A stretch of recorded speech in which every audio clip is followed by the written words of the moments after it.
उपनिषदों से चुने हुए महावाक्यों का सार। एक जन्म में जो माता होती है वह अन्य जन्म में भार्या हो जाती है, और जो भार्या होती है वह माता बन जाती है। जो पिता होता है वह पुत्र बन जाता है, और जो पुत्र होता है वह पिता के रूप में जन्म ग्रहण करता है। इस प्रकार यह संसार चक्र कूप चक्र पानी खींचने की रहट के समान है, जिसमें प्राणी विभिन्न योनियों में आवागमन करता रहता है। योग तत्व उपनिषद में कहा है, शरीर संबंधी संपत्ति कीर्ति आदि की चिंता जितनी मात्रा में की जाती है उससे अधिक आत्मा की चिंता की जानी चाहिए, क्योंकि उसका महत्व इन सबसे अधिक है।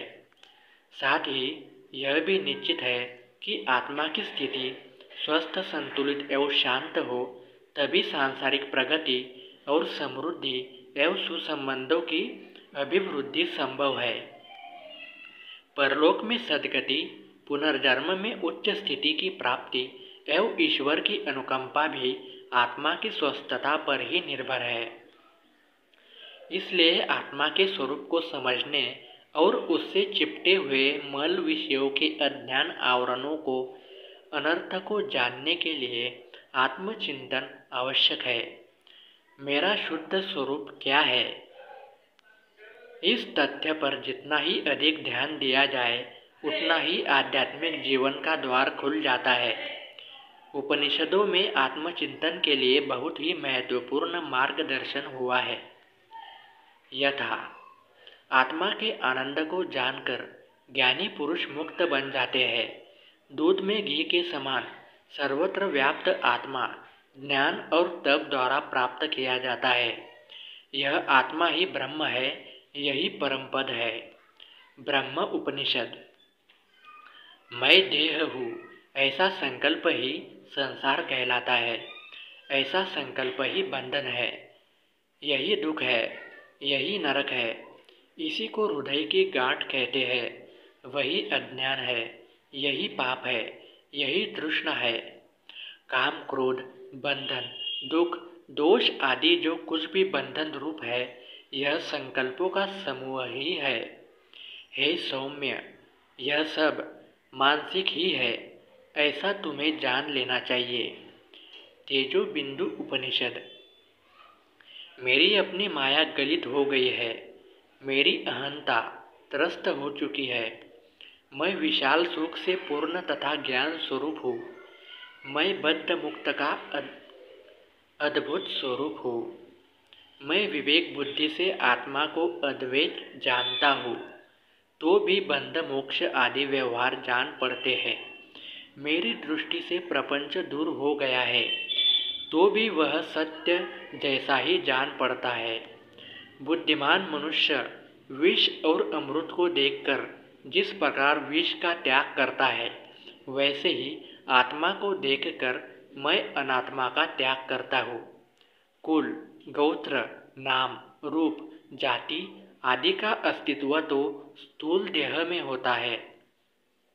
मैं तो स्थूल रूप से भिन्न हूँ, इसलिए मुझ में से किसी भी प्रकार का कोई संबंध नहीं है। मैं आनंद स्वरूप हूँ, इससे मुझे दुख नहीं है। वे सब केवल अज्ञान से ही जान पड़ते हैं। आत्म प्रबोधो उपनिषद। मैं तीनों देहों से भिन्न हूँ, शुद्ध स्वरूप हूँ, जिसे ऐसा निश्चय हो गया है और जो परमानंद से पूर्ण हो गया है, वह जीवन मुक्त कहलाता है, जिसमें कुछ भी अहम भाव शेष नहीं, जो आत्मरूप ही शेष रहता है।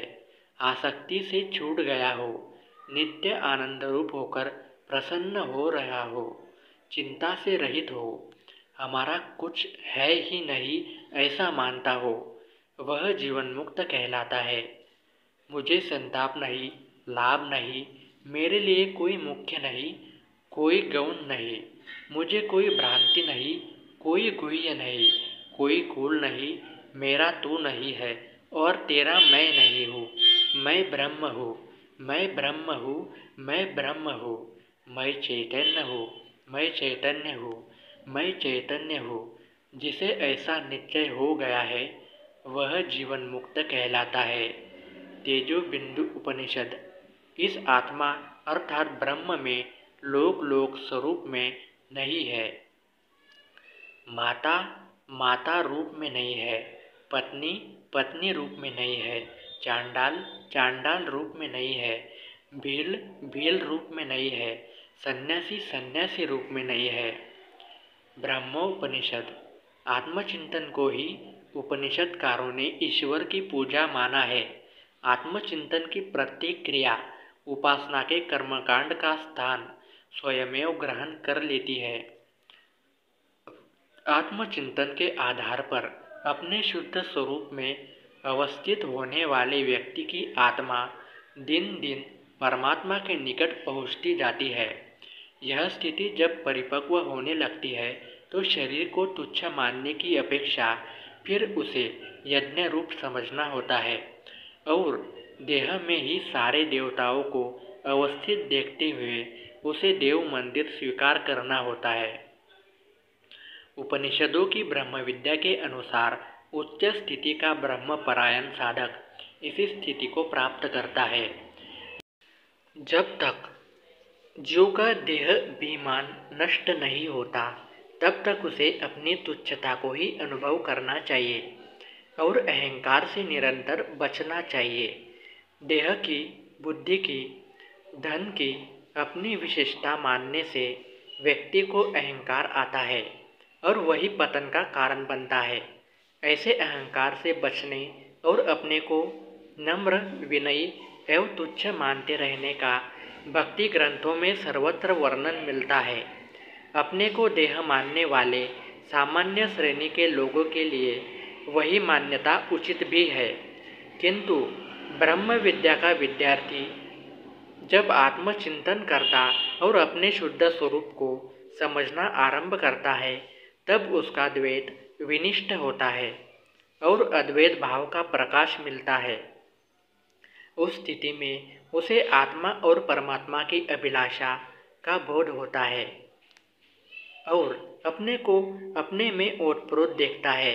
वह स्थिति जब उपलब्ध होने लगे तो आत्मचिंतन के समय अपने आत्मा को ब्रह्म की स्थिति में रखकर तदनुसार भावनाएं करने एवं मान्यताएं जगाने की आवश्यकताएं है। ईश्वर के साथ तादात्म्य होने की पूर्ण स्थिति यही है। वेदांत शास्त्रों में इसी स्थिति का मार्गदर्शन है। उपनिषदों में प्रस्तुत ब्रह्म विद्या में ऊंची स्थिति के साधकों के लिए आत्मस्वरूप के चिंतन का यही मार्ग बताया गया है। ऐसे प्रशिक्षण के कुछ प्रसंग इस प्रकार है। मैं ब्रह्म हूँ, यह मंत्र दृश्य पापों का नाश करता है, देह के दोषों का नाश करता है, मृत्यु पाश का नाश करता है, द्वैत के दुख का नाश करता है, भेद बुद्धि का नाश करता है, चिंता के दुखों का नाश करता है, सब व्याधियों का नाश करता है, सब शोकों का नाश करता है, काम क्रोध चंचलता कामना और अज्ञानता का नाश करता है। मैं ब्रह्म हूँ, यही मंत्र ज्ञान और आनंद प्रदान करता है, इसमें संदेह नहीं। तेजो बिंदु उपनिषद। मैं अच्युत हूँ, मैं अचिंत्य हूँ, मैं अजन्मा हूँ, काया से रहित हूँ, अति सूक्ष्म हूँ, अविकारी हूँ, आनंद अमृत हूँ, उत्तम पुरुष हूँ, उत्कृष्ट हूँ, अंधकार से परे हूँ, दिव्य देव स्वरूप हूँ, बुद्ध हूँ, महेश्वर हूँ, विमुक्त हूँ, विभु हूँ, वैश्वानर हूँ। सब प्राणी मुझ में ही निवास करते हैं। ब्रह्म विद्या उपनिषद। मैं केवल परब्रह्म स्वरूप हूँ, परम आनंद स्वरूप हूँ, केवल ज्ञान स्वरूप हूँ, केवल सत्य रूप हूँ, सदा शुद्ध स्वरूप हूँ, केवल प्रिय स्वरूप हूँ, इच्छाओं से रहित हूँ, निर्दोष हूँ, ज्योति स्वरूप हूँ, चिंता रहित हूँ, स्वर्थ परम गति रूप हो, सदा तृप्त हो, मुक्त हूँ, मैं क्या नहीं हूँ, मैं स्वयं को ही खाता हूँ, स्वयं के साथ ही खेलता हूँ, स्वयं ही अपना प्रकाश हूँ। तेजो बिंदु उपनिषद। मैं मन नहीं हूँ, बुद्धि नहीं हूँ, देह नहीं हूँ, कामना नहीं हूँ, मेरा कोई सजातीय नहीं, कोई विजातीय नहीं। संसार में जो कुछ उत्पन्न हुआ है झूठा है, केवल मैं ही सत्य हूँ। तेजो बिंदु उपनिषद। हृदय को निर्मल करके और अनायम ब्रह्म का चिंतन करके यह जान लेना चाहिए कि मैं ही सर्वरूप ब्रह्म हूँ, मैं ही परम सुखरूप हूँ। जल में जल डालने से, दूध में दूध मिला देने से, घी में घी मिला देने से वे एक रूप हो जाते हैं। उसी प्रकार जीवात्मा और परमात्मा के मिल जाने पर उनमें भी कोई अंतर नहीं रहता। जब ज्ञान द्वारा देहाभिमान नष्ट हो जाता है और बुद्धि अखंडकार हो जाती है, तब बुद्धिमान पुरुष ज्ञान रूपी अग्नि में कर्म बंधनों को भस्मसात कर देता है। फिर वह विमल वस्त्र के समान होकर पवित्र और अद्वैत ब्रह्म को प्राप्त करके उसी प्रकार अपने स्वरूप में स्थित हो जाता है, जैसे जल दूसरे जल में मिलकर अभिन्न हो जाता है। पैंगदल उपनिषद। उपनिषदों में जीव को उसका वास्तविक स्वरूप समझाते हुए बार बार यही कहा गया है कि तू ब्रह्म है, ब्रह्म से अभिन्न है। अपने वास्तविक स्वरूप को समझ और ब्रह्म भावना में निरंतर निमग्न रहे। ऐसे अनेक प्रवचनों में कुछ इस प्रकार है। तब अथर्व कहने लगे, हे शांडिल्य, ब्रह्म सत्य, विज्ञान और अनंत स्वरूप है, जिसमें यह सब ओतप्रोत है। जिसे जानने से यह सब जाना लिया जाता है, वह शरीर से रहित, ग्रहण न कर सकने योग्य और बताए न जाने सकने योग्य है। जिसको पाए बिना वाणी मन के साथ पीछे लौट जाती है, जो केवल ज्ञान से प्राप्त किया जा सकता है, जो एक और अद्वितीय है, आकाश के समान सर्वव्यापी है, अत्यंत सूक्ष्म, निरंजन, निष्क्रिय, मात्र, सत्य स्वरूप, चैतन्य और आनंद रूप, एक रस वाला, मंगलमय, अति शांत और अमर है। वह परब्रह्म है, वही तू है। ज्ञान के द्वारा तू उसे जान, जो एक ही देव आत्मा की शक्ति रूप में मुख्य, सर्वत्र महेश्वर, सब प्राणियों का अंतरात्मा, सर्व प्राणियों में निवास करता, सब भूतों में गुप्त, भूतों का मूल, उत्पत्ति स्थान, केवल योग द्वारा जान सकने योग्य, जो विश्व की सृष्टि करता है, विश्व की रक्षा करता है, विश्व का संहार करता है, वही आत्मा है। इस आत्मा का विशेष ज्ञान प्राप्त करके ही तू शोक का अंत कर सकेगा। तू सत्य है, सिद्ध है, सनातन है, मुक्त है, संकल्प से रहित है, आनंद है, ज्ञानी है, दृष्टा है, निर्विकार है, निरोगी है, साक्षी है। अपने स्वरूप को ही तू देख रहा है, अपने आनंद में ही तू डूब रहा है और अंत में तू स्वयं ही शेष रह जाएगा।